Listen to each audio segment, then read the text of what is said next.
हमार चेहरा तोहार चेहरा दोनों का चेहरा बा काला काला। हमार चेहरा थोड़ा बकाला तुहार चेहरा तावा बुझाला। ए हाँ बोली।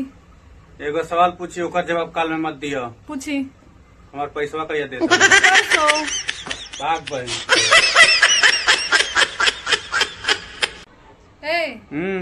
भगवान सबके देना छप्पड़ फाड़ के हमनी क्या नहीं देत हन।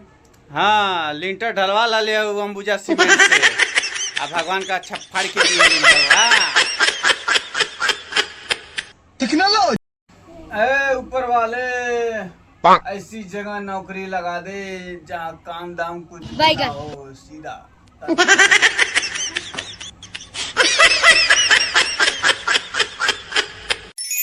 का हमेशा मुंह बलौले रहनी जी।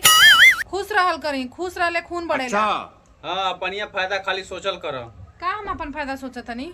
पिए ली तो तू ना।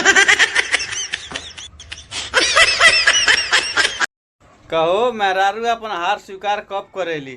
मेहरारू अपन हार स्वीकार तब करेली जब हार सोने। तू इंग्लिश के जितना हार्ड समझता ना उतना हार्ड हवे ना। बस थोड़ा सा पानी मिला।